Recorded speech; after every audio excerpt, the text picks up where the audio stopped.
सो आज हम निकलेंगे एक जर्नी पर जो हमें ले जाएगा एंशियंट सिविलाइजेशन से मॉडर्न टाइम्स तक। But before starting we have to understand what is history. History क्या है?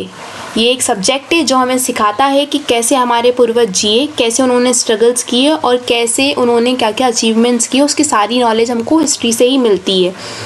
एंड नाउ अब हम पूछते हैं कि हिस्ट्री क्यों इम्पॉर्टेंट है। इससे हम लर्न कर सकते हैं, हमें पता चलता है कि कैसे हमारे डिसीजंस आज के टाइम में इम्पैक्ट कर सकते हैं। हिस्ट्री से हम लोग पास्ट इवेंट्स को स्टडी करेंगे और उससे नॉलेज डिराइव करके हमारे आज के डिसीजंस लेंगे, इसलिए हिस्ट्री इम्पॉर्टेंट होता है। So let's move towards our basics कि what is history. So history जो टर्म है वो हमने डिराइव किया है एक ग्रीक टर्म जिसका जो है हिस्टोरिया टर्म से हिस्ट्री को डिराइव किया गया है। एंड इसमें क्या है कि इसका मतलब होता है कि इन्वेस्टिगेशन ऑफ पास्ट नॉलेज। ठीक है, हम लोग पास्ट नॉलेज जो भी हम लोगों का है उसके बारे में हम पढ़ते हैं, उसके बारे में हम लोग समझते हैं और उसी से जो है अपना नॉलेज डिराइव करते हैं। नाउ कम्स की हिस्ट्री जो है हम लोगों ने क्या किया है, हिस्ट्री को अपनी कन्वीनियंस के लिए ईजी टू स्टडी हो इसलिए हम लोगों ने हिस्ट्री को क्या किया है फर्दर 3 कैटेगरीज में हिस्ट्री को डिवाइड किया गया है, जिसमें हमारा फर्स्ट आता है ancient history, then medieval history and the last is modern history. Ancient history starts with हमारा stone age and ends up to Harsha period तक हम लोगों को पूरा एंशिएंट हिस्ट्री पढ़ना होता है। देन इसके बाद में आता है कि जैसे हम लोग हिस्ट्री पढ़ते हैं लेकिन उसमें जो कुछ सोर्सेज होंगे हमारे पास तभी हम चीज़ों को पढ़ पाएंगे। If you are preparing for any exam और तो आपको पता होना चाहिए, आपके पास बुक्स होनी चाहिए, उसकी सोर्सेज होने चाहिए कि आप उससे पढ़ोगे and then only you will able to clear it. So इसीलिए सोर्सेज भी क्या होते हैं हिस्ट्री में बहुत इंपॉर्टेंट होते हैं। अब अगर हम लोग सोर्सेज की बात करते हैं हिस्ट्री में तो 2 टाइप के होते हैं, एक होता है हमारा लिटरेरी सोर्सेज एंड सेकेंड होता है हमारा non literary sources. Literary sources which are readable है ना, जैसे हमारी बुक्स हो गई, इंस्क्रिप्शंस हो गए, कोई भी रिटन डॉक्यूमेंट हो गया, वो लिटरेरी सोर्स का पार्ट हो जाता है। And if will talk about non literary sources are दो sources which are not in written form और मतलब रिटन डॉक्यूमेंट नहीं होते हैं। इसमें क्या होता है जैसे हमारे कॉइन्स हो गए, इंस्क्रिप्शंस हो गए, मॉन्यूमेंट्स हो गए या कोई आर्कियोलॉजिकल एविडेंस जैसे कॉइन्स वगैरह अगर हम लोगों को कोई एक्सकावेशन के दौरान मिलते हैं तो हम उससे क्या करते हैं, पता लगाने की कोशिश करते हैं कि उस पे जो भी सिंबल है उससे हम लोग पता लगाने की कोशिश करते हैं कि उस टाइम पे क्या रहा होगा। तो उससे जो कॉइन्स है, हमारे मॉन्यूमेंट्स हैं, इनसे भी हम लोगों को क्या होता है कि इन्फॉर्मेशन मिलती है, इसलिए they are also the part of non literary sources. Now फिर talk about history. So history में इसको 3 फेजेस में डिवाइड किया गया है। इसमें आता है हमारा prehistory, proto history and history. Prehistory refers to the history जिसमें क्या होता है कि हमारा कोई भी जो है रिटन सोर्सेज अवेलेबल नहीं होते, इसमें कोई भी हमारे रिटर्न सोर्सेज अवेलेबल नहीं है। जैसे कि हमारा अब रिटर्न सोर्सेज तो अवेलेबल नहीं है लेकिन इसमें हम लोगों को पॉटरी आर्टिफैक्ट्स, स्टोन के टूल्स, मेटल इम्प्लीमेंट्स ये सारे मिलते हैं जिससे हम लोग इन्फॉर्मेशन को गेन कर सकते हैं। देन आता है हमारा proto history refers to the history जिसमें क्या होता है कि रिटर्न सोर्सेज अवेलेबल है लेकिन इसमें हम लोगों को उनको अभी डेसिफर नहीं किया गया है, उनकी स्क्रिप्ट अवेलेबल नहीं है तो उसकी वजह से हम उसको पढ़ नहीं पाए, लेकिन उसके रिटर्न सोर्सेज अवेलेबल है। इसका एग्जाम्पल हो जाएगा हमारा IVC की स्क्रिप्ट जो हम लोग अभी तक डिसेफर नहीं कर पाए हैं। देन आएगा हमारा हिस्ट्री। तो ये 3 फेजेस में जो हिस्ट्री को डिवाइड किया गया है। So that's all about introduction to history. इसमें से यूजुअली ऐसा कोई क्वेश्चन नहीं बनता है लेकिन फिर भी हमको कोई भी सब्जेक्ट स्टार्ट करने से पहले उसके इंट्रोडक्शन के बारे में पता होना चाहिए। That's why we had studied this. Now let's move forward towards the ancient history. So अभी हम लोग पहले क्या करेंगे, एंशिएंट हिस्ट्री को कवर करेंगे। एंशिएंट हिस्ट्री के बाद हम लोग जाएंगे मिडाइवल पे, then modern and complete series आप लोगों को मिलने वाली है और बहुत ही कॉम्प्रहेंसिव लेक्चर होने में। ट्रस्ट मी आपको बहुत पसंद आएंगे ये लेक्चर्स और अगर आपको लेक्चर्स पसंद आए तो प्लीज़ चैनल को सब्सक्राइब ज़रूर करना, ठीक है। अब कोई भी चीज़ को स्टार्ट करने से पहले मैं आपको बता देती हूँ कि हम लोग जो भी चीज़ पढ़ने वाले हैं उसको एक टाइमलाइन के बेसिस पे पढ़ेंगे, जिसमें अब जैसे एंशिएंट हिस्ट्री है तो एंशिएंट हिस्ट्री में पहले हम लोग इंट्रोडक्शन ले लेते कि कैसे कैसे चीज़ें हुई थी, ठीक है। सो सबसे पहले आता है हमारा स्टोन एज। सो इसमें क्या होता है कि स्टोन एज के बारे में अगर हम देखें तो ये पीरियड हमारा 3 उसमें डिवाइड है, पैलियोलिथिक, मेसोलिथिक एंड न्यूलिथिक, ठीक है। स्टोन एज जो है इसको हमने 3 कैटेगरीज में डिवाइड किया हुआ है, पैलियोलिथिक, मेसोलिथिक एंड न्यूलिथिक, जिसमें जो पैलियोलिथिक है वो हमारा 300,000 से 10,000 BC तक का पीरियड है आगे इसको भी अच्छे से पढ़ने वाले हैं। एंड देन फिर आता है हमारा मेसोलिथिक, जो कि हमारा 10,000 से 6,000 BC तक होगा। एंड देन होगा हमारा नियोलिथिक, जो कि होगा 6,000 से 1,000 BC तक का पीरियड। अब अगर हम लोग स्टोन एज को पढ़ेंगे तो ये अराउंड 1 मिलियन BC के आसपास में जो है पूरा सारी चीज़ें चलेंगी। एंड इसमें हम लोग क्या क्या पढ़ने वाले हैं, इसमें हम लोग पढ़ेंगे कि स्टोन टाइप्स के बारे में, कि किस टाइप के स्टोन्स जो है वो यूज़ किए जाते थे, स्टोन टूल्स के बारे में पढ़ेंगे, एंड ऑक्यूपेशन की जब इस टाइम पे लोगों की क्या क्या ऑक्यूपेशन होती थी, लोग कैसी कैसी ऑक्यूपेशंस में इन्वॉल्व होते थे और कैसी लाइफ वो लोग जीते थे, तो उसके बारे में सारी नॉलेज हम लोग इसमें लेंगे। देन अब जैसे ही स्टोन एज ख़त्म होगा तो move towards the chalcolithic period, जो कि 6,000 BC तक चलता है। एंड इसमें क्या होता है कि ना हम लोग ये क्या contemporary to IBC, Indus valley civilization के कंटेम्प्रेरी चलता है। इसमें हम लोग डिफरेंट साइट्स देखेंगे जहाँ पे हमको इसके एविडेंसेस मिले हैं। देन फिर कौन सा कल्चर, इसमें ना बहुत सारे कल्चर, जैसे जॉलवे कल्चर हो गया, आहार कल्चर हो गया, मालवा कल्चर हो गया, तो उनके बारे में हम लोग देखेंगे। और फिर किस टाइप के टूल्स यहाँ पे यूज़ किए जाते थे उसके बारे में भी हम लोग पढ़ने वाले हैं। Then we will move towards IBC। And IBC में हम लोग देखेंगे कि ना IBC को भी ना टाइम के हिसाब से 3 कैटेगरी में डिवाइड किया गया है। इसको pre Harappan, matured Harappan and post Harappan, according to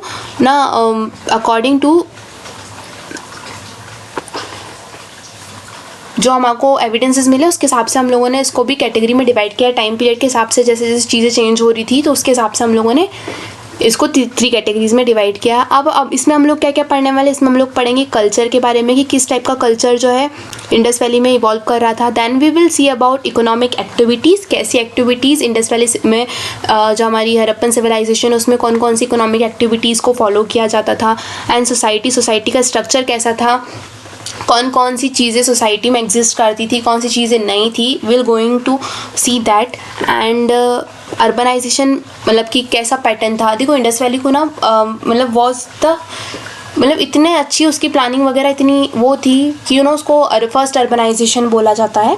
and इसमें क्या होता है कि ना अर्बनाइजेशन में हम लोग देखेंगे कि कितने सारे फीचर्स थे। और अगर प्रेजेंट डेज की तुलना में हम लोग बात करें, there was a question regarding that to what extent means question was there, so we will also do that only. And will also see about the religion, कि रिलीजन के बारे में क्या क्या एविडेंसेस मिले हैं, क्या जो है IBC के दौरान में रिलीजन फॉलो किया जाता था, क्या रिलीजन एग्जिस्ट करता था, या फिर लोग कौन सा रिलीजन जो है फॉलो करते थे, इसके बारे में हम लोग बहुत अच्छे से इन डिटेल डिस्कशन करने वाले हैं। After that we will move towards इसमें एक चीज़ और आएगी जो होगा डिक्लाइन, की कैसे जो है इंडस वैली डिक्लाइन होके इंडस वैली का डिक्लाइन हुआ था। और उसके बाद में फिर आएगा ऋग्वैदिक पीरियड ना। और ऋग्वैदिक पीरियड में हम लोग देखेंगे कि कैसे जो है ना यूरोपियंस का इन्वेजन हुआ था इंडिया पे, एंड कैसे उनका एडवेंट ऑफ यूरोपियंस देखेंगे। देन फिर कौन कौन से एरिया में उनका एक्सपांशन हुआ, सोसाइटी मतलब सोसाइटी किस टाइप की थी, कौन कौन सी चीज़ें सोसाइटी में एग्जिस्ट करती थी, and everything will going to see about. Economy पढ़ेंगे इसमें, रिलीजन, पॉलिटिकल जो भी है सिस्टम कैसा था।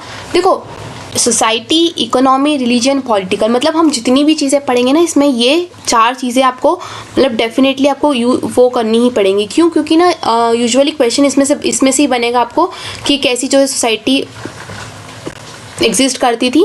एंड सोसाइटी हमको क्वेश्चन भी कैसा आएगा, यही पूछेगा वो कि ना आप बताओ कि XYZ टाइम में सोसाइटी के बारे में मतलब क्या ओपिनियन है, उसको क्रिटिसाइज़ करो, उसको एक्सप्लेन करो, डिस्कस करो, एवरीथिंग। सो हम लोगों को क्या होगा कि अगर हम लोग उसको इस टाइप से डिवाइड करके पढ़ेंगे तो ये हमारे लिए बहुत ईजी हो जाएगा कि चीज़ों को समझना। देन लेटर वैदिक में भी वही area, society, economy, religious practices and political, ये सारी चीज़ें हम लोग इसमें भी पढ़ने वाले हैं। देन ये देखो टाइमलाइन को समझने के लिए ना आप देखना, ये जो लाइन के यहाँ पे लिखा हुआ है ना, ये टाइम पीरियड है कि जैसे 1500 BC के अराउंड में क्या हो गया था, हमारा ऋग्वैदिक पीरियड का स्टार्ट हो गया था। देन फिर यहाँ पे आता है 1000 BC, और इफ़ यू रिमेंबर 1000 BC के टाइम पे यहाँ पे क्या आई थी, आयरन एज। यहीं पे हमारी जो है आयरन एज का वो हो गया था, आयरन का इन्वेंशन हो गया था, और आयरन एज की वजह से आयरन के टूल्स वगैरह जो है स्टार्ट हो गए थे। और उसी के बाद आता है आयरन एज के बाद ही आएगा हमारा लेटर वैदिक पीरियड। ठीक है, देन फिर लेटर वैदिक पीरियड जैसे ही एंड होगा 600 BC के अराउंड में तो यहाँ पे स्टार्ट होगा हमारा महाजनपद पीरियड। ठीक है, महाजनपद पीरियड में भी देखो इंडस वैली के बाद में ना अगर हम लोग बात करें अर्बनाइजेशन की बहुत शानदार वाली, तो वो होती है महाजनपद वाले पीरियड में। यहाँ पे 16 महाजनपद को पढ़ेंगे हम लोग, है ना। और फिर मगध का कैसे राइज हुआ था उसके बारे में विल गोइंग टू डिस्कस। और इसमें देखेंगे कि क्यों, मतलब रीजंस, क्या क्या रीजंस थे कि ना महाजनपद का राइज हुआ और किन क्या क्या कॉजेज़ थे, वो सारी चीज़ें हम लोग देखने वाले हैं। दैन फिर वही पॉलिटिकल, इकोनॉमी, सोसाइटी, रिलीजियस ना, ये सारी चीज़ें हम लोग देखने वाले कि पॉलिटिकल सिस्टम कैसा था, इकोनॉमी कैसी थी, सोसाइटल में क्या सिचुएशन थी। फिर हम लोग देखेंगे यहीं के साथ में हम लोग देखेंगे कि ना हेट्रोडॉक्स जो हमारे सेक्ट्स हैं वो भी इमर्ज करना स्टार्ट हो गए थे, जिसमें आएगा हमारा जैनिज़्म एंड बुद्धिज़्म। इनकी भी इमरजेंस इसी टाइम पे होने लगी थी।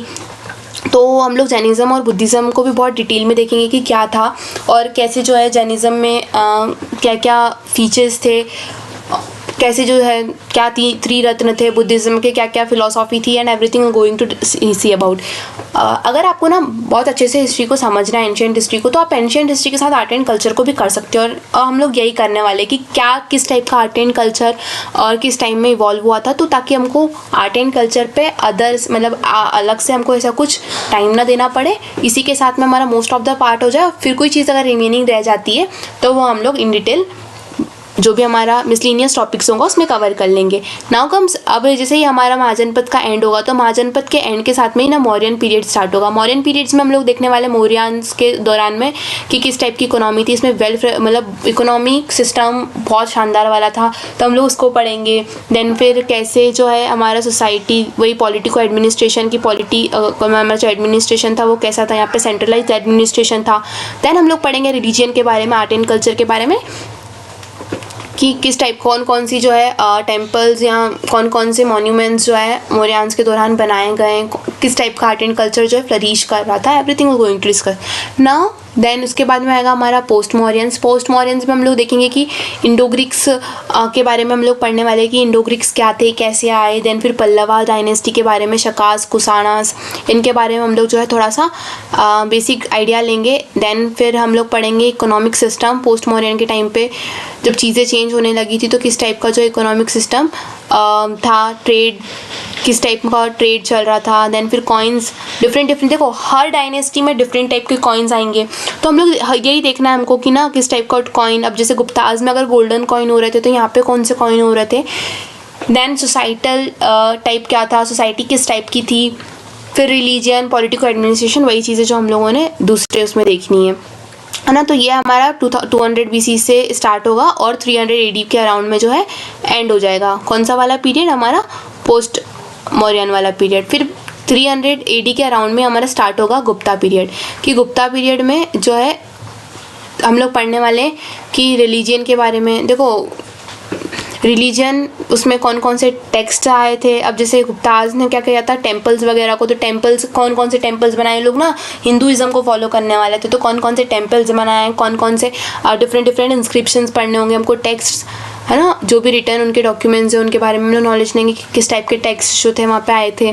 Then politico administration, society, economy and art and culture, वही चीज़ें जो हम लोग दूसरे डायनेस्टीज़ में पढ़ेंगे। देन आएगा हमारा पोस्ट गुप्ता। अब पोस्ट गुप्ता में क्या होगा कि हम लोग देखेंगे कि यहाँ पे क्या होता है, फ्यूडल सोसाइटी का इमर्जेंस हो रहा था, तो फ्यूडलिज्म क्या है, कैसे सिस्टम चलता था। देन हम लोग पढ़ेंगे इकोनॉमी के बारे में कि किस टाइप की इकोनॉमिक कंडीशंस कैसी हो गई थी इस टाइम पे। Then politico administration, society and again फिर हमारा वही टेम्पल आर्किटेक्चर, कौन कौन से टेम्पल जो है इमर्ज हुए थे, मतलब बहुत ही नामे जामे और ना बहुत ही यूनिक टेम्पल आर्किटेक्चर आपको इस टाइम पे देखने को मिलेंगे। और इसका जो टाइम पीरियड था वो 550 AD के अराउंड में स्टार्ट होता है, तो 750 AD के AD तक जो है ना ये वाला हमारा पोस्ट गुप्ता पीरियड ख़त्म हो जाता है। सो यहीं पे जो हमारा ना क्या होता है कि एंड ऑफ एंशिएंट हिस्ट्री हो जाएगा। और इसके बाद में जो थोड़ी बहुत हमारी चीज़ें बचेंगी वो हम लोग देख लेंगे। तो ये हमारा पूरा बेसिकली टाइमलाइन था कि कैसे जो है चीज़ें होनी थी, ठीक है। नाउ अब हम लोग मूव करते हैं टुवर्ड्स स्टोन एज बिफोर, ठीक है, okay. So will move towards the stone age. अब देखो यहाँ पे ना मैंने अपने हैंड रिटन नोट्स को ही ना लगा दिया है ताकि आपको समझने में आसानी हो। और ट्रस्ट मी, इससे बाहर कुछ भी नहीं है, मतलब एवरीथिंग बहुत ही प्रिसाइज नोट्स है, और अगर आपको कोई चीज़ समझ में नहीं आ रही तो प्लीज़ कमेंट कर दीजिएगा कि हमको ये चीज़ समझ में नहीं आई, तो I think that will going to be helpful to you. Okay, so let's move towards Stone Age topic. Okay, so Stone Age.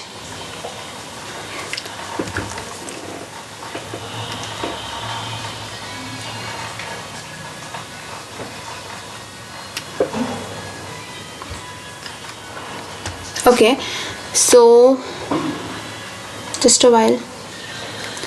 देखो स्टोन एज क्या है, तो बिफोर स्टार्टिंग पहले हम लोग थोड़ा सा इसका इंट्रोडक्शन देख लेते कि स्टोन एज क्या है, कैसे इमर्ज हुआ था. ठीक है, तो स्टोन एज बेसिकली सबसे हमारा ना इसको ओके सो स्टोन एज में हम लोग देखें, stone age is a fascinating period in human history spanning from approximately 2.5 million years ago to around 10,000 years ago. मतलब हम लोग बात करें तो ये क्या होता है हमारा 2.5 मिलियन ईयर्स एगो से लेके तो हमारा कुछ अराउंड कितना 10,000 BC अराउंड, सॉरी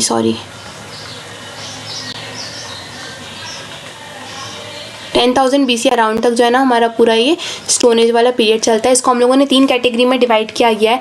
हम लोगों ने पहले ही बात कर ली कि हम लोगों ने इसको 3 कैटेगरी में डिवाइड किया, Palaeolithic, mesolithic and Neolithic.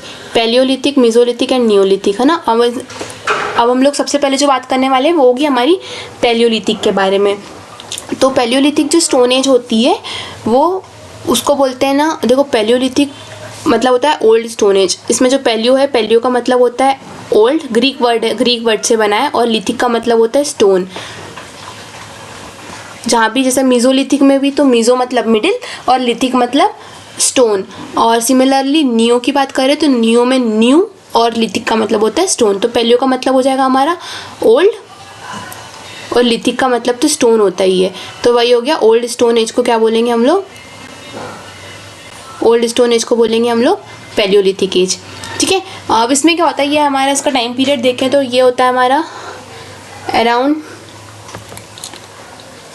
2.5 million से लेके तो हमारा 10,000 ईयर BC तक जो रहता है ना वो हमारा पैलियोलिथिक होता है. इसमें अगर हम लोग बात करें मेन ऑक्यूपेशन की तो वो होती है हमारी हंटिंग एंड गैदरिंग. हंटिंग और गैदरिंग जो है लोगों की मेन ऑक्यूपेशन होती है कि सिर्फ हंट करते हैं और गैदर करते हैं चीज़ों को. इस टाइप की लाइफ जो है वो लोग जीते थे. और people use to settle near rivers. मतलब क्या होता था कि वाटर अवेलेबल होता है क्योंकि रिवर के आसपास में, तो लोग ना नदियों के आसपास ही रहना प्रेफर करते थे. और रेनी सीजन में क्या होता था कि जैसे बारिश का टाइम आया तो लोगों के पास घर तो होते नहीं थे इस टाइम पे, तो लोग क्या करते थे केव्स में रहना स्टार्ट कर देते थे. और इसके एविडेंसेस हमको कैसे पता चला कि लोग केव्स में रहते थे, तो जो भीमबेटका केव्स है ना वहाँ से हमको कुछ पेंटिंग्स ऐसी मिली है जिससे पता चलता है कि ना लोग वहाँ पे रहते होंगे. और वो लोग क्या जैसे फ्री टाइम में लोग पेंटिंग कर देते थे स्टोन से ही उसके पत्थरों पे केव्स की, तो वहाँ से हमको पेंटिंग्स के एविडेंसेस मिले हैं. और उसमें जो सीन्स देखने को मिले कि कौन कौन से सीन्स हम लोगों को वहाँ पे देखने को मिले, तो दैट इंक्लूड्स डांसिंग और हंटिंग. मतलब डांस करते हुए पिक्चर्स मिली है, हंटिंग की पिक्चर्स मिली हैं. और पिक्चर्स हमको पता है कि ऐसे एकदम क्लियर नहीं होती थी, लेकिन हाँ लोगों ने बनाने की कोशिश की कि वो लोग फ्री टाइम में क्या करते थे, पेंटिंग वगैरह करते थे. तो भीमबेटका केव से उसके भी एविडेंसेस मिले हैं. नाउ अब हम लोग अगर आगे की बात करें तो वेपन्स जो है वो बहुत ही मतलब ना सॉफिस्टिकेटेड नहीं होते थे, मतलब इतने परफेक्ट नहीं होते थे. रफ से बिल्कुल इम्परफेक्ट जो हम लोग बोलते हैं ना कि ठीक है बस बना दिए, उस टाइप के वेपन्स यूज़ किए जाते थे. बहुत ही बेसिक होते थे. और मतलब अर्ली एज का जो हम लोग बोलते हैं ना उस टाइप के स्टोन यूज़ किए जाते थे, बेसिक से स्टोन की हाँ बस वेपन है. उससे क्या होता था कि एकदम परफेक्ट नहीं होते थे कि बिल्कुल न्यूक्लियर हैं या फिर वेल शेप्ड है, ऐसे इस टाइप के स्टोन नहीं मिलते थे. बहुत ही अर्ली स्टेज मतलब बेसिक से स्टोन हमको टूल्स वहाँ पे वेपन्स देखने को मिलते हैं. और इसमें क्या होता है कि अगर हम लोग पैलियोलिथिक एज को भी ना उसमें 3 उसमें बांटा गया है, अपर पैलियोलिथिक और मिडिल पैलियोलिथिक और लोअर पैलियोलिथिक में. ठीक है, तो अगर हम लोग बात करें तो अपर पैलियोलिथिक जो है ना वहाँ पे हम लोगों को फायर का मतलब एविडेंसेस मिले, जिसका मतलब है कि लोग क्या करते थे खाना पका के खाते थे इस टाइम पे, वो है अपर पैलियोलिथिक में. सो that's all about stone age. और इसमें हम लोग देखें कि वही हंटिंग एंड गैदरिंग जो है, hunting and food gathering was the most important work and occupation. It has important 3 phases जिसमें हो जाएगा हमारा lower Palaeolithic, middle Palaeolithic and upper Palaeolithic, ये इसको 3 कैटेगरी में डिवाइड किया गया है। अब हम लोग फर्स्ट बात करते हैं लोअर पैलियोलिथिक की। सो लोअर पैलियोलिथिक का जो टाइम पीरियड था बेसिकली वो होता है हमारा 30,000 BC से लेके, तो हमारा जस्ट अ मिनट 30,000 BC से लेके तो हमारा कहाँ तक होता है ये 1 लाख BC अराउंड तक, ठीक है। 100 BC अराउंड तक जो है हमारा लोअर पैलियोलिथिक वाला पीरियड चलता है। एंड इसमें क्या होता है कि this period was discovered in India by Robert foot. जो रॉबर्ट ब्रूस फ्रूट है उन्होंने ना इसकी डिस्कवरी की थी, और वो कब की थी, उन्होंने की थी 1863 में। और कहाँ पे की थी ये, पल्लवरम में, जो कि क्या है तमिलनाडु, प्रेजेंट हमारा तमिलनाडु में है। तो वहाँ पे उन लोगों ने ना इसकी डिस्कवरी की थी कि लोअर पैलियोलिथिक, अब डिस्कवरी की थी मतलब कि क्या कि इनके एविडेंसेस मिले होंगे, फिर उसके बारे में उन्होंने स्टडी किया होगा and everything. So important areas की बात करते हैं कि इंपॉर्टेंट कौन कौन से एरियाज है जहाँ पे हमको इसके साक्ष्य मिले हैं। तो इसके साक्ष्य हमको मिले हैं सोन वैली में, फिर हमारी नर्मदा वैली जो कि मध्य प्रदेश में आ जाएगी, एंड पार्ट्स ऑफ तमिलनाडु, कुछ तमिलनाडु के पार्ट्स में, आंध्र प्रदेश में, कर्नाटका एंड राजस्थान। ज़्यादा इंपॉर्टेंट एरियाज जहाँ पे हमको इसके एविडेंसेस मिले हैं। The development of east was very limited, मतलब कि हम लोग देखेंगे कि जो इसका डेवलपमेंट था ईस्टर्न एरियाज़ में, जो कि हमारा असम और वाला रीजन है, वहाँ पे बहुत लिमिटेड है, मतलब उसके इससे कुछ खास हमको एविडेंसेस नहीं मिले। और यहाँ पे जो स्टोन टाइप यूज़ किया जाता है, डिफरेंट टाइप के स्टोन्स होते हैं, हम लोगों ने ज्योग्राफी में देखा है रॉक वाले उसमें। तो देखो उसमें क्या होता था कि जो स्टोन का टाइप यूज़ किया जाता है वो था क्वार्ट्ज़ाई। और ये कहाँ से, मतलब ये हमारा यूज़ किया था लोअर पैलियोलिथिक से लेके तो मीज़ोलिथिक तक जो स्टोन टाइप रहेगा ना वो सेम ही होने वाला है। सो हमको इसमें मतलब लोअर पैलियोलिथिक टू मीज़ोलिथिक का मतलब क्या है कि हमारा लोअर पैलियोलिथिक में, फिर हमारा मिडिल पैलियोलिथिक में और अपर पैलियोलिथिक में, एज वेल एज इन मीज़ोलिथिक में, है ना। इन चारों में क्या है, ये वाला स्टोन टाइप यूज़ होगा, उसके बाद फिर स्टोन चेंज हो जाएगा, फिर दूसरे स्टोन्स का वो लोग यूज़ करने लगेंगे। और यहाँ पे जो ना स्ट्राइकिंग टेक्निक का यूज़ होता था कि ना स्टोन को स्ट्राइक करके और फिर हम लोग टूल्स बनाते, तो स्ट्राइकिंग टेक्नोलॉजी यूज़ होती थी। Tools were made out of core, that is why known as core tools. मतलब क्या होता था कि हम लोग ना स्टोन को स्ट्राइक कर करके अब जैसे आप अर्थ की बात करो तो अर्थ के सेंटर में कोर होता है। अगर आप अर्थ की लेयर को निकालते जाओगे ऊपर से तो क्या होगा कि हम लोग कोर तक पहुंच जाएंगे। तो सिमिलरली जो स्टोन होता था ना उसकी भी हाइट साइड की जो लेयर थी हम लोग उसको निकाल देते थे और कोर तक ही जो कोर रहता था ना उसके टूल्स बनाते थे, इसलिए इनको कोर टूल्स बोला जाता था। और कैरेक्टरिस्टिक्स टूल्स की बात करें, मतलब बहुत इंपॉर्टेंट उसमें आएगा हमारा हैंड एक्स, चॉपर्स और क्लेवर्स। ये सारे टूल्स जो है ना वहाँ पे यूज़ किए जाते थे कौन से वाले पीरियड में, हमारे लोअर पैलियोलिथिक पीरियड में। Now we move towards the middle palaeolithic की मिडिल पैलियोलिथिक में क्या होता है, तो मिडिल पैलियोलिथिक में जो रहता है ना इसकी डिस्कवरी की थी एच टी सांखलिया ने। और ये कब की थी, एच टी सांखलिया ने 1956 में इसकी डिस्कवरी की थी। नेवासे महाराष्ट्र का एरिया है, वहाँ पे लोगों ने इसकी डिस्कवरी की थी। एंड इसके इंपॉर्टेंट एरिया की बात करें तो एमपी बुंदेलखंड रीजन, जो बुंदेलखंड रीजन है वहाँ पे बहुत सारे इसके एविडेंसेस मिले हैं और इसलिए ये एक बहुत इंपॉर्टेंट एरिया हो गया।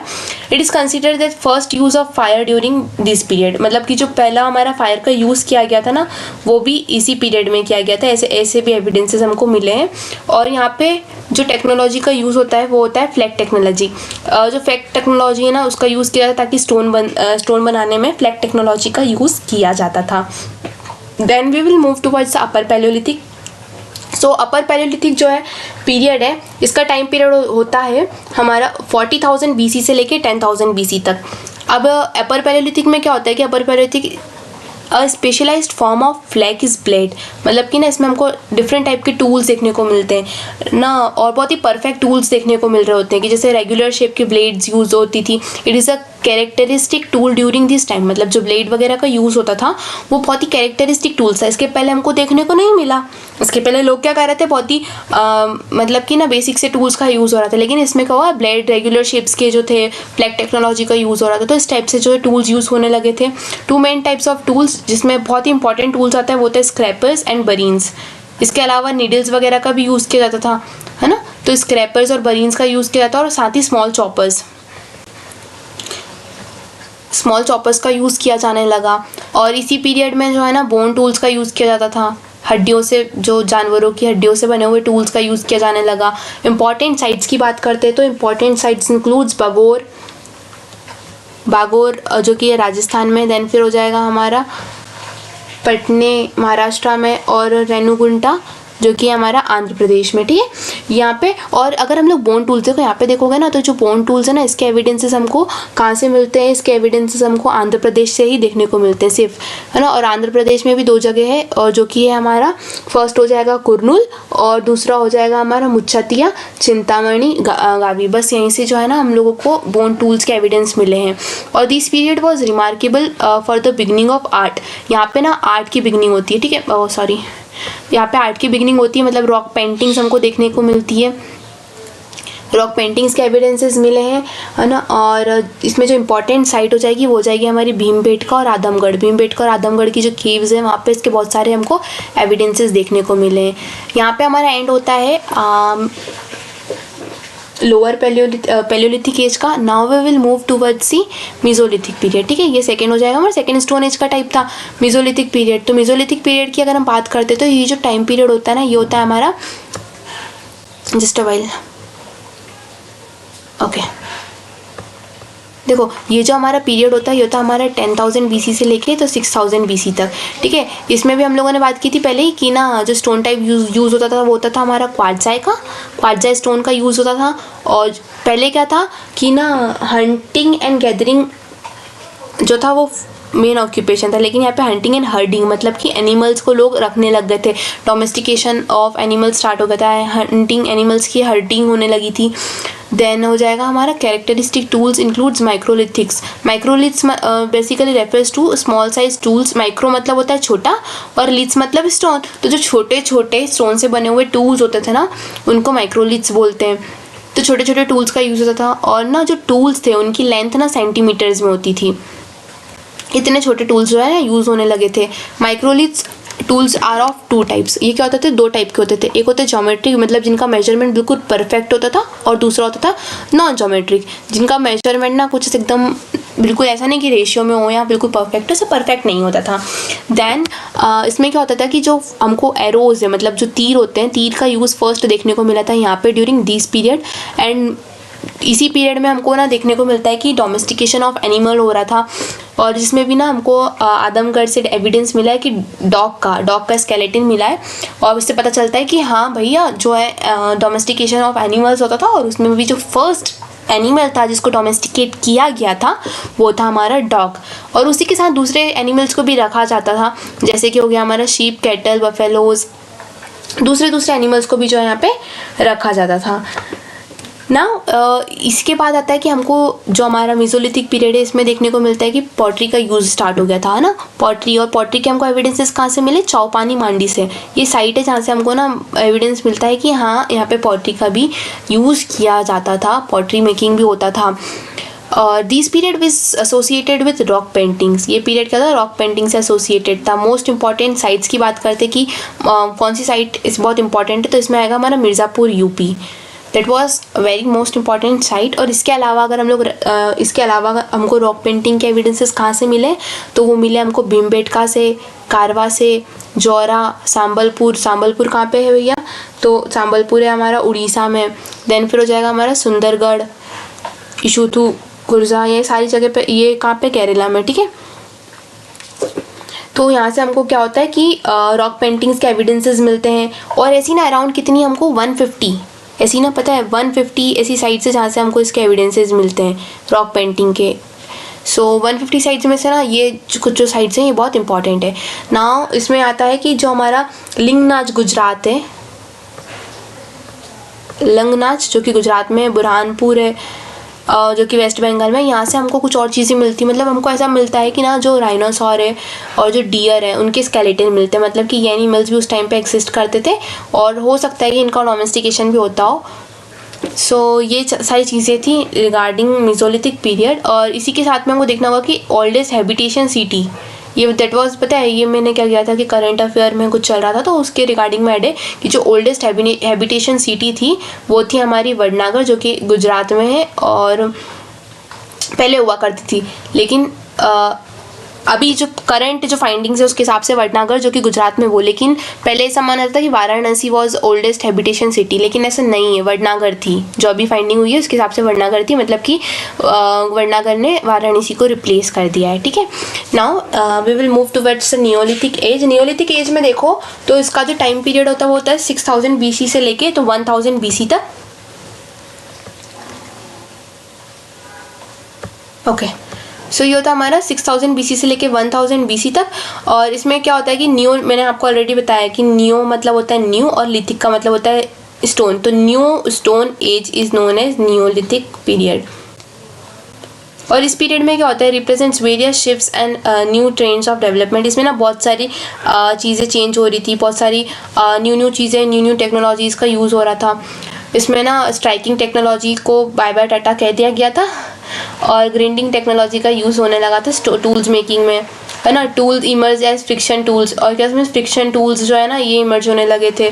तो बहुत सारी चीज़ें ना टेक्नोलॉजिकल एडवांसमेंट, मतलब लोगों में ऐसा नहीं कि बहुत सारी मशीन्स वगैरह आ गई थी, लेकिन लोग ना टेक्नोलॉजीज चेंज करने लगे थे अपनी, जो टूल मेकिंग की उनकी जो टेक्निक्स थी ना वो सारी चेंज होने लगी थी। पहले स्ट्राइकिंग टेक्निक यूज़ होती थी, मतलब स्टोन को ऐसे रगड़ रगड़ के करते थे, लेकिन नाउ अब उन लोगों ने ग्राइंडिंग टेक्नोलॉजी स्टार्ट किया, फ्रिक्शन टूल्स का इमरजेंस हो गया था और न्यू स्टोन यूज्ड। मतलब पहले तक हम लोगों ने देखा था कि मेसोलिथिक तक कौन सा यूज़ हो रहा था, हमारा क्वार्ट्ज़ाई का यूज़ हो रहा था, लेकिन यहाँ पे पहली बार देखने को मिला कि इग्नियस रॉक्स के जो बने हुए टूल्स है ना, लाइक बसाल्ट। इग्नियस रॉक क्या होता है, बसाल्ट होता है, अगर पढ़ा हो हम लोगों ने तो, है ना। तो उसमें क्या होता है कि बसाल्ट का जो है ना यूज़ होने लगा था टूल मेकिंग में। ठीक है, और इसी के अलावा क्या हो रहा था कि पहले जो टूल्स ना बहुत रफ होते थे, लेकिन यहाँ पे क्या होता था, पॉलिशिंग टेक्नोलॉजी का जो टूल्स होते थे बहुत ही पॉलिश्ड होते थे। क्यों? क्योंकि पॉलिशिंग टेक्नोलॉजी का यूज़ किया जा रहा था। सिमिलरली यहाँ पे जो टूल्स रहते थे ना बहुत ही स्मूथ, अब देखा पॉलिशिंग वगैरह करते तो हम कोई भी चीज़ को पॉलिश कर देंगे तो बहुत ही स्मूथ सरफेस हो जाएगी, तो बहुत ही स्मूथ टूल्स होते थे, वेल राउंडेड, मतलब बहुत ही परफेक्ट शेप आने लगा था। सिमेट्रिकल होते थे, सिमेट्रिकल शेप मतलब कि उनका बहुत ही परफेक्ट, अगर आप उसको बीच से कोई भी चीज़ को तोड़ोगे तो वो 2 इक्वल पार्ट्स में डिवाइड हो जाएगी, इस टाइप का सिमेट्रिकल शेप होता था। और शार्पर पॉइंट्स होते ताकि ना, और देखो शार्पर पॉइंट्स होने की वजह से क्या होता था कि जब आप हंटिंग करोगे कोई चीज़ का तो ज़्यादा प्रॉब्लम नहीं होती थी, एक ही बार में अगर तीर निशाने पे लग गया तो इंसान मर जाएगा, इस टाइप के मतलब बहुत ही शार्प टूल्स का यूज़ होता था। It represents the shift from quartzite to igneous. भाई मैंने बताया कि पहले क्वार्ट्ज़ाई टूल्स का यूज़ होता था, अब इग्नियस टूल्स का यूज़ होने, इग्नियस रॉक का यूज़ होने लगा था, like basalt dyke dolerite etc. were being used.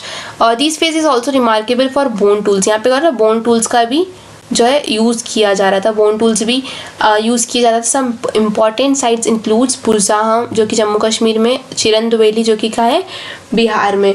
तो ये कुछ इम्पॉर्टेंट साइट्स हो गई। इसी के साथ देखो तो neolithic phase entirely categorised by new face, मतलब इसमें क्या होता है कि हर चीज़ चेंज हो रही थी। देखो टूल मेकिंग चीज़ें चेंज हो रही थी, है ना, लोगों के टूल मेकिंग के मेथड्स चेंज हो रहे थे, डिफरेंट टाइप्स के टूल्स यूज़ हो रहे थे। तो इसी के साथ में क्या होता है कि लोगों ने अपने लाइफ स्टाइल को भी चेंज करना स्टार्ट कर दिया था। यहाँ पे क्या हो रहा था कि लोग ना अब सेडेंट्री लिविंग करने लगे थे। सेडेंट्री लिविंग मतलब कि लीजर एक्टिविटीज़। पहले क्या हो रहा था कि दिन भर से वैसे नॉमेडिक की तरह ऐसे घूमे करते थे, लेकिन यहाँ पे क्या हो रहा था कि लीजर एक्टिविटीज ज़्यादा, जैसे कि पेंटिंग वगैरह से पता चलता है कि डांस वगैरह जो उनको सुख देती है, लीजर एक्टिविटी क्या जो हमको संतुष्टि देती है, तो उस टाइप की चीज़ें वो लोग करने पड़े थे। यहाँ पे इनको लेस एनर्जी यूज़ करनी पड़ती थी। ठीक है, और मतलब लोग ना आलसी बनने लग गए थे, क्योंकि लेस एनर्जी जब यूज़ करनी होगी, अगर हमको कम मेहनत करनी होगी तो आलसी बन जाएंगे। एंड नॉट दैट, ना जस्ट किडिंग। यहाँ पे क्या होता है, लोगों की कम एनर्जी लग रही थी, है ना। और एग्रीकल्चर यहाँ पे जो था ना, एग्रीकल्चर स्टार्ट हो गया था। एग्रीकल्चर में भी कौन कौन सी गुड्स को प्रोड्यूस किया जाता था, तो एग्रीकल्चर स्टार्ट हो गया था। तो उसमें जो है हमारा वीट, बार्ले और डेट मतलब खजूर, ठीक है, इन सारी चीज़ों का क्या हो रहा था, प्रोडक्शन हो रहा था। Domestication of animals like cattle, God, sheep etcetera वगैरह का डोमेस्टिकेशन के भी हमको एविडेंसेस मिले। और लार्ज यूज़ ऑफ, मतलब पहले पॉटरी तो यूज़ हो रही थी, लेकिन लार्ज अमाउंट में कहाँ पे यूज़ होने लगी, इस फेज़ में यूज़ होने लगी। और इसमें भी grey ware and black pottery, grey and black potteries का यूज़ ज़्यादा होता था।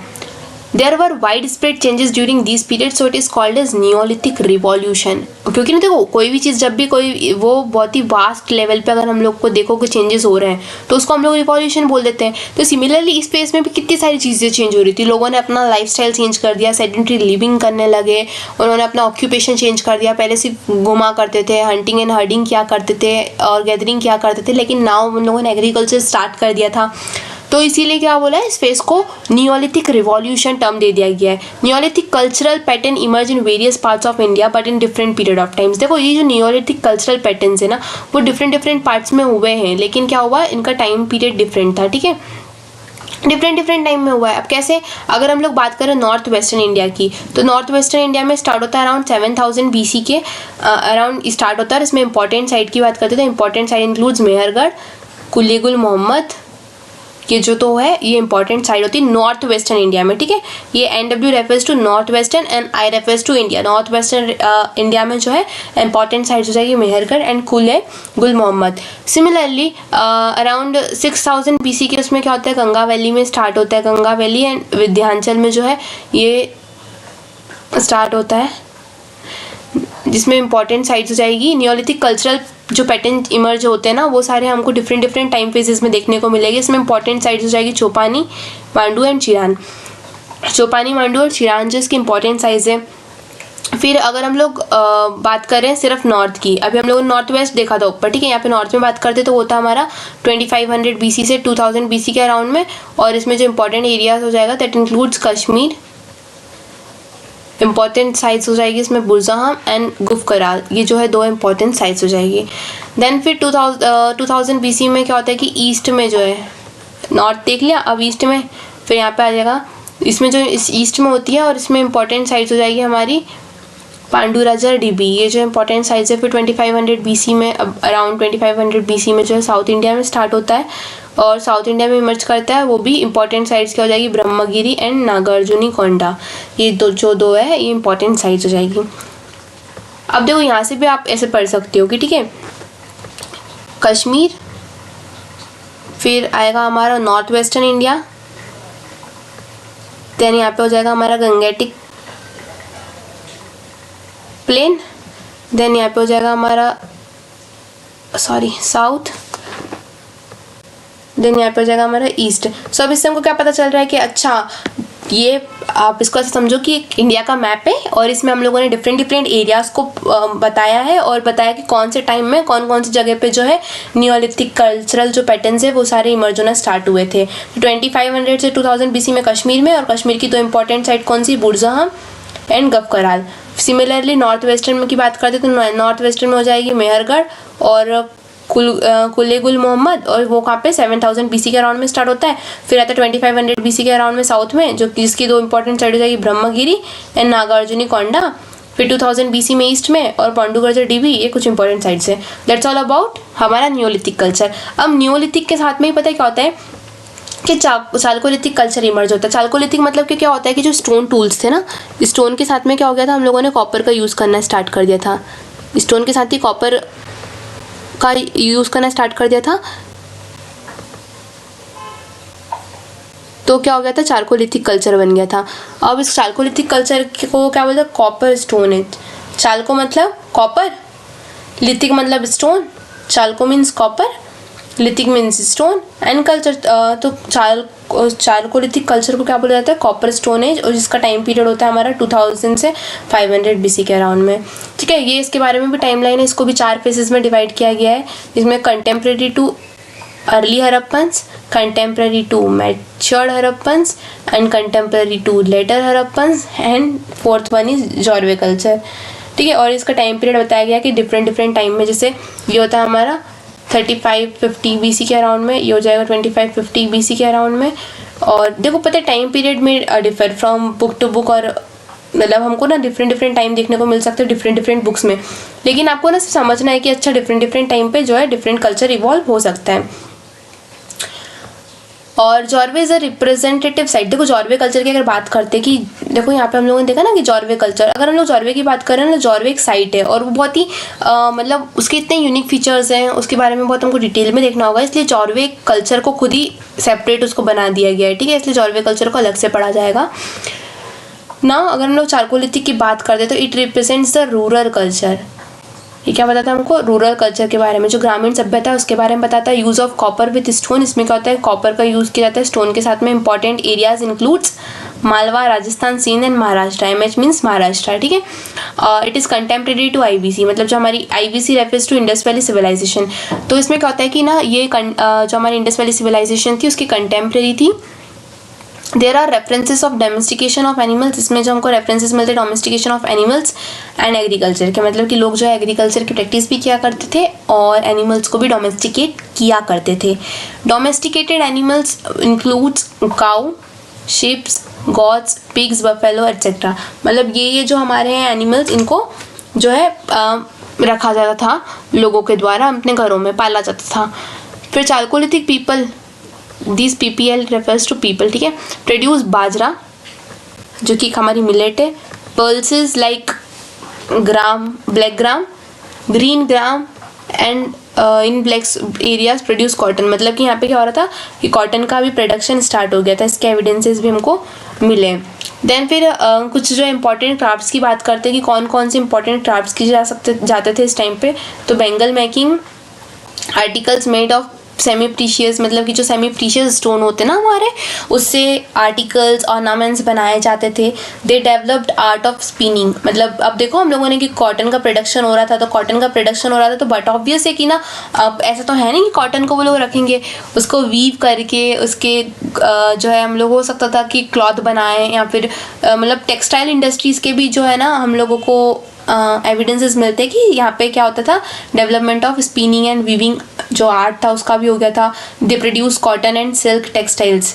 They also have produce terracotta figure, terracotta के फिगर्स भी जो है प्रोड्यूस किए जाते थे। मोस्ट फेमस वर मदर गॉडेस, बुल एटसेट्रा। इसमें क्या मदर गॉडेस, बुल और ये सारी चीज़ें हमको देखने को मिलती है।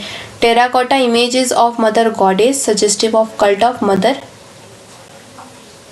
गॉडेस, मतलब कि एक जो मदर गॉडेस की हमको इमेज मिली है टेराकोटा की, उससे ये पता चलता है कि कल्ट ऑफ मदर गॉडेस, मतलब कि मदर गॉडेस जो है उनकी पूजा की जाती थी, उनकी वर्शिप की जाती थी। Large use of pottery, specific type of pottery was black and red where, ठीक है।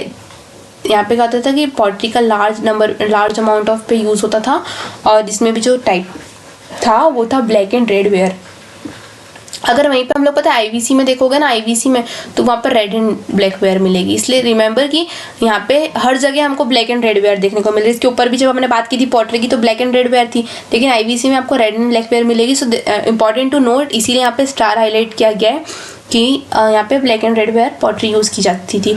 और फिर चारकोलिथिक एज से क्या हो गया, बरियल प्रैक्टिस स्टार्ट हो गई थी, मतलब कि जब लोगों की डेथ हो जाती थी ना तो उनको दफनाना, उनका जो सिरेमल होता था उसकी प्रैक्टिस, क्रीमेशन की प्रैक्टिस स्टार्ट हो गई थी। यहाँ पे बरियल प्रैक्टिस की अगर हम बात करते हैं तो buried the death in earn, मतलब जो उनकी कब्र होती थी ना उसको अर्न बोला जाता था।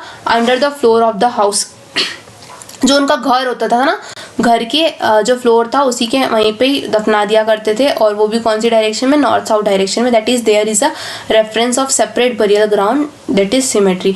मतलब घर के जो आंगन था वहाँ पे एक सेपरेट ग्राउंड होता था जहाँ पे उनको दफनाया जाता था, और उसको बोला जाता था symmetry.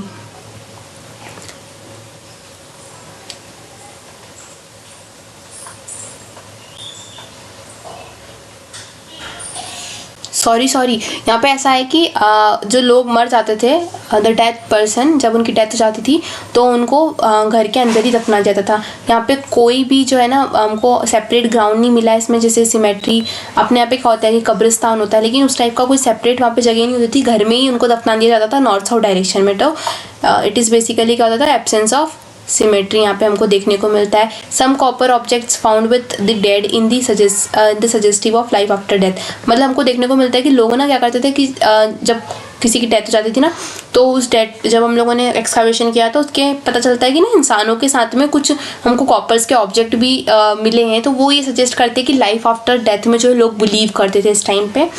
And during the burial practices इसमें क्या होता था कि हमको डिसिमिलरिटी देखने को मिली है। मतलब डिसिमिलरिटी मतलब कैसे कि रिच एंड पुअर वाला जो कंसेप्ट है ना वो यहाँ पे देखने को मिल सकता है। अब जो अमीर होगा उस जैसे कोई अमीर है रिच है तो उसके साथ में हमको बहुत सारी गुड्स देखने को मिलेगी कि हाँ जब उस किसी की अगर डेथ होगी तो वो बहुत सारे गुड्स लेके उसको दफनाएंगे। वहीं अगर कोई पुअर है तो उसको कम goods objects with the body buried, मतलब कि अमाउंट ऑफ ऑब्जेक्ट्स कितने, अगर अमीर होगा तो बहुत सारे ऑब्जेक्ट्स होंगे और गरीब होगा तो कम ऑब्जेक्ट्स होंगे। तो दैट इज़ कि हमको इससे पता चलता है कि डिसिमिलरिटी होती थी रिच और पुअर में, जो है सोसाइटी में लोग डिवाइड होते थे। देन फिर आता है सेटलमेंट कि लोग कैसे जो है ना रहते थे। तो house were made up of mud bricks, जो मिट्टी के बने हुए घर, मतलब मड और ब्रिक्स के बने हुए घर में लोग रहते थे। That is not acquainted with the practice of burn brick. यहाँ पे क्या होता था, मड ब्रिक होती थी, कच्ची ईंटें जो रहती थी ना वो होती थी, बर्न ब्रिक का यूज़ नहीं किया जाता था। Hierarchy appeared in the settlement division of town into 2 tier. यहाँ पे हायरार्की देखने को मिलती है, मतलब कि जो टाउन होता था ना वो 2 पार्ट में डिवाइड होता था। फॉर एग्जांपल जैसे ये कोई भी टाउन है, ठीक है, तो इसको 2 पार्ट में डिवाइड कर देंगे। जैसे यहाँ पे अगर रिच क्लास रह रही है तो यहाँ पे फिर हो सकता है लोअर पीपल, लोअर या फिर जो पुअर रहते थे ना लोअर क्लास के पीपल रहेंगे, और यहाँ पे क्या होगा रिच क्लास के पीपल रहेंगे। तो इस टाइप से जो है टाउन को डिवाइड कर दिया गया था। सॉरी, इस टाइप का डिवीजन यहाँ पे देखने को मिलता है ना। Large settlements dominated by small group. अगर ना देखो यहाँ पे अगर एरिया की बात करते हैं, एरिया की बात करते हैं ना, तो जो लार्ज एरिया है, अगर ये कोई भी टाउन है, for example let's suppose this is a town, तो इस टाउन में क्या होगा, इस टाउन में हमको देखने को मिलेगा कि जो लार्ज एरिया है, ठीक है, लार्ज एरिया है, ये क्या होगा कि जो हमारे स्मॉलर ग्रुप के लोग होंगे ना, छोटे छोटे ग्रुप के लोग होंगे ना, उन लोगों ने कवर करके रखा था, वो लोग डोमिनेट करते थे। मतलब ज़्यादा पॉपुलेशन किसकी थी, स्मॉलर ग्रुप वाले लोगों की, लोअर पीपल की, और रिच जो रहते थे ना बहुत ही कम उसमें रहते थे। रेफरेंसेस ऑफ फोर्टिफिकेशन हमको देखा जाता है कि ना जो टाउन है, टाउन में हम लोगों को फोर्टिफिकेशन के रेफरेंसेस मिले, वो भी कहाँ से मिले, दैमाबाद और इनाम गाँव से। यहाँ पे फोर्टिफिकेशन के भी रेफरेंसेस हमको देखने को मिलते हैं। Proto urban settlements at Daimabad and Inamgaon. Proto urban settlements look like but not exactly, मतलब कि ऐसा लगता है हमको कि अर्बन सेटलमेंट है लेकिन एग्जैक्ट नहीं होता था वो, ठीक है। प्रोटो अर्बन सेटलमेंट मतलब कि हमको लगता है कि बहुत ही अर्बन सेटलमेंट है बट वो एग्जैक्टली नहीं होता था, ठीक है।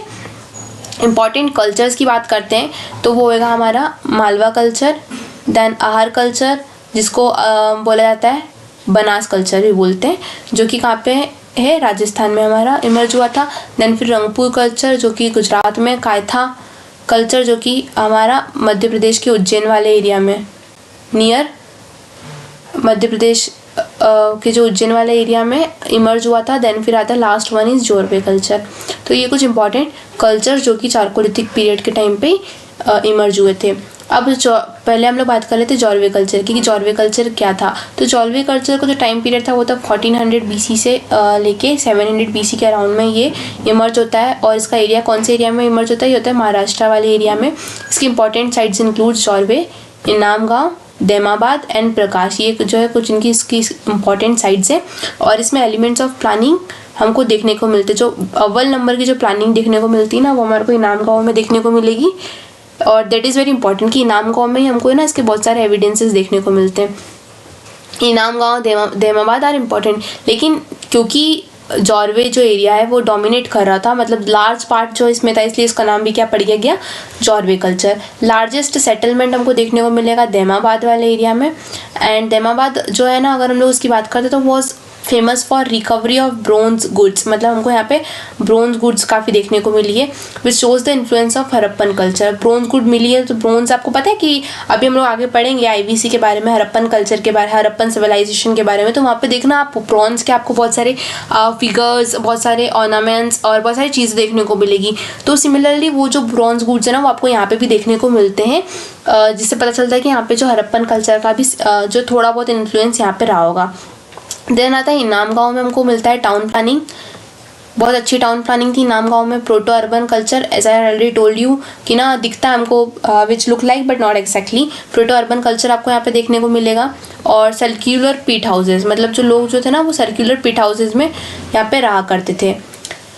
तो दैट वॉज ऑल अबाउट हमारा Chalcolithic culture. Now let's move towards the megalithic culture. So megalithic culture क्या होता है? मेगालिथिक कल्चर देखो क्या हो रहा था कि ये इंडिया था लेट सपोज, तो इंडिया में कल्चर डेवलप हो रहा था। अब नॉर्थ है, ये हमारा नॉर्थ इंडिया हो गया। अब सिमिलरली साउथ में, तो जो हमारा specific cultural patterns developed in the south of India, क्या हो रहा था, जो हमारे कल्चरल पैटर्न जो कि साउथ में डेवलप हो रहे थे ना, उसको बोला था मेगालिथिक कल्चर। ठीक है, अब उसमें मेगालिथिक कल्चर की अगर हम बात करते हैं तो उसमें बताया गया कि it covers almost parts of the south like Maharashtra, Karnataka and Kerala. ये क्या कर रहा था, इसमें हमको बहुत सारे ऑल पार्ट्स ऑफ साउथ, जितना भी हमारा सदर्न इंडिया वाला पार्ट है, जिसमें कि आ जाएगा हमारा महाराष्ट्र, केरला, कर्नाटका और इसी के साथ में तमिलनाडु, आंध्र प्रदेश, ये वाले सारे एरिया में कौन सा कल्चर डेवलप हुआ था, मेगालिथिक कल्चर। ठीक है, megalithic cultural patterns represents the iron age in south. ये क्या हो रहा था कि इस टाइम पे क्या हो रहा था, यहाँ पे हमारी आयरन एज भी स्टार्ट हो गई थी, तो इससे रिप्रेजेंटेशन होती है कि आयरन एज जो है साउथ एज सदर्न एरियाज में स्टार्ट हो गई थी। A unique feature of iron age in south is the overlapping of neolithic and chalcolithic over iron age. एक यूनिक फीचर था आयरन एज का जो कि साउथ में हमको देखने को मिलता है, वो ये था कि ना इसमें क्या हो रहा था कि ओवरलैपिंग हो रही थी न्यूलिथिक एज और कल्चरल जो हमारा डेवलप हुआ था नदर्न एरियाज में, वो हमारे सदर्न में क्या हो रहा था कि ओवरलैप होके न्यूलिथिक और कौन सा वाला देखा हम लोगों ने, चालकोलिथिक, ये दोनों क्या हो रहा था आयरन एज के ऊपर डोमिनेट करके उन इमर्ज हुआ था। तो इसलिए megalithic culture represents the unique pattern of barrier practices. इसमें जो बरियर प्रैक्टिसेस थी वो बहुत ही यूनिक थी और एक यूनिक पैटर्न फॉलो करती है। बरियल बियॉन्ड द हैबिटेशन, इसमें जो बरियल देखो ऊपर हम लोगों ने क्या देखा था चालकोलिथिक में कि जो बरियल प्रैक्टिस मतलब लोगों को डेथ होने के बाद में उनके घरों में ही दफनाया जा रहा था ना, लेकिन यहाँ पे क्या हो रहा था कि जो हैबिटेशन एरिया था ना उससे दूर से बियॉन्ड जो है ना उनका दफनाया जाता था। The large earns containing the bones buried in the small पीट, मतलब लार्ज अर्न्स जो थी ना उनको एक स्मॉल मतलब containing the bones buried in the small पीट, एक छोटे छोटे से गड्ढों में जो है हमको ना बोन्स मिली है, उससे पता चलता है कि वहाँ पे उनको गाड़ा जाता होगा। The pit contain some grave goods, grave goods वही मतलब कि लाइफ आफ्टर डेथ में लोग क्या बिलीव करते होंगे कि मरने के बाद भी क्या होता है इंसान शायद दूसरी दुनिया में चल जाता है, वहाँ जाके जीवित रहता है, इस टाइप का जो लोगों का माइंडसेट था और इसीलिए ग्रेव गुड्स को भी वो इंसान की बॉडी के साथ में गाड़ते थे। Some important sites includes Brahmagiri, Maski, Hallur, Piklihal etcetera are the important sites regarding the megalithic culture. Pottery अगर हम लोग बात करते हैं again black and red ware pottery का यूज़ किया जाता है। Other evidences of megalithic culture में अगर हम लोग बात करें और कौन कौन से एविडेंसेस ऐसे मिले जो हमको मेगालिथिक कल्चर के बारे में बताते हैं। सो इससे जुड़े हुए हमको हॉर्स मिला है, कहाँ से मिला, जूना पानी से, लेकिन पता है ये एग्जैक्टली नहीं कहा जाता कि वो हॉर्स ही है कि नहीं है।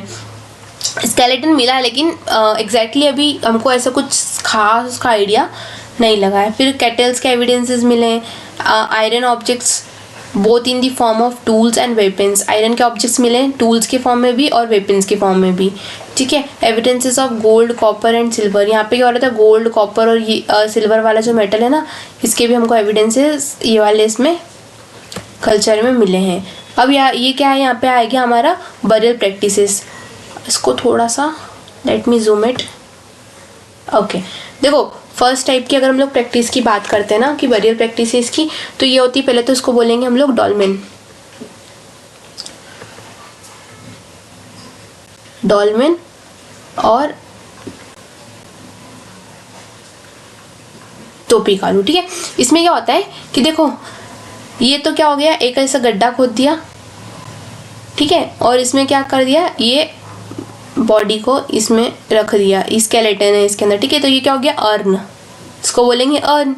अब अर्न को भी इन्होंने क्या किया, कवर किया, कवर पहले एक स्टोन से कवर किया और उसके ऊपर दूसरे स्टोन से कवर कर दिया कि ना। तो अर्न के ऊपर क्या किया, पहले एक स्टोन को एक पिलर टाइप का स्टोन लिया, इधर भी एक पिलर टाइप का स्टोन लिया और उसके ऊपर जो है दूसरा स्टोन रख दिया। तो इस टाइप की डिफरेंट जो बरियल प्रैक्टिसेस देखने को मिलती हैं। यहाँ पे स्टोन सर्कल मतलब कि क्या होता था कि अर्न जो रहती थी हमारी उसके आसपास में ना ऐसे बड़े बड़े बिग सर्कुलर, उसमें क्या करते थे सर्कुलर पाथ में बड़े बड़े स्टोन को ऐसे जमा दिया करते थे।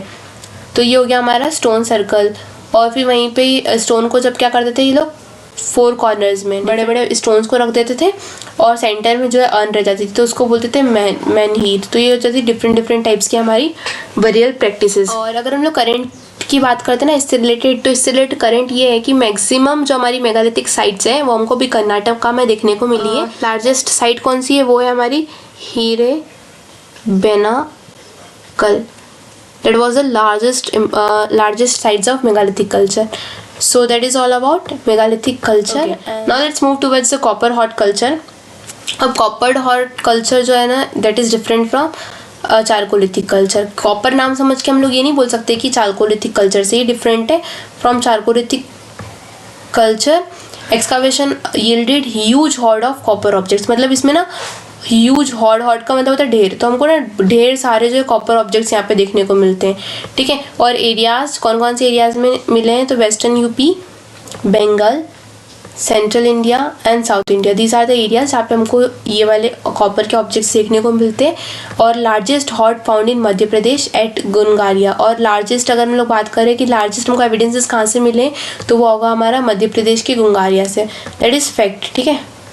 And it consist of copper tools along with the sheets of silver objects, मतलब कि इसमें क्या होता है कि कॉपर टूल्स तो मिले, इसके साथ में हमको सिल्वर शीट्स भी जो है मिली। Along with these objects pottery was also found and it is specific kind of pottery that is ochre coloured pottery. इसमें जो पॉटरी ना हमको ऑकरे कलर्ड पॉटरी मिली है। ऑकरे मतलब क्या होता है, पेल येलो कलर्ड जो हमको पॉटरी यहाँ पे देखने को मिलती है कॉपर हॉट कल्चर में। सो that's all about copper hot culture. और देखो इसी हम लोग अगर बात करते हैं ना, तो मेगालिथिक कल्चर जो हमने यहाँ पे पढ़ा था, मेगालिथिक कल्चर, ठीक है। Megalithic period was mark the period of iron age. ये क्या हो रहा था, इसमें हम लोगों ने मेगालिथिक में देखा था कि आयरन एज के उसमें था, तो it marks the period of iron age, a transition period between the end of prehistory and. ये जो मेगालिथिक था ना, ये क्या था मेगालिथिक वाला, यह था हमारा नेक्रोलिथिक culture was the transition period between the prehistory and the beginning of history, that is to remember। and इसी के साथ अगर हम लोग पूरा कंक्लूड करते तो we can conclude कि जो प्री हिस्ट्री है, prehistory includes stone age, copper age and iron age. और इसी के साथ में आयरन एज और हमको पता चलता है कि होमो सेपियंस का जो है इमर्जेंस भी प्री हिस्ट्री वाले पीरियड में हो गया था। So let's conclude it. तो अगर हम लोग कंक्लूजन की बात करते हैं, we can conclude that prehistoric culture refers to the gradual and fundamental stage of human growth and development. That could be the conclusion regarding the prehistory. Prehistory में हम लोगों ने देखा stone age को देखा, copper age को देखा and iron as को देखा। और इसी के साथ में हम लोगों ने क्या देखा, इसी के साथ में हमने देखा कि जो आयरन एज था ना, आयरन एज के साथ में हम लोगों ने देखा कि होमो सेपियंस जो है ना, जो हमारे मॉडर्न ह्यूमंस है उनका इमर्जेंस था, वो भी इसी दौरान होता है। तो that's all about stone age. और यहाँ पे हमारा ख़त्म होता है। Next we are going to do हमारा Indus valley civilisation. If you have any doubt regarding this, you can put your doubts in the comment section and feel free to ask your all doubts. I will be happy to answer your queries. So thank you for watching and if you like the video kindly share it to your other friends and support my channel. Thank you for watching.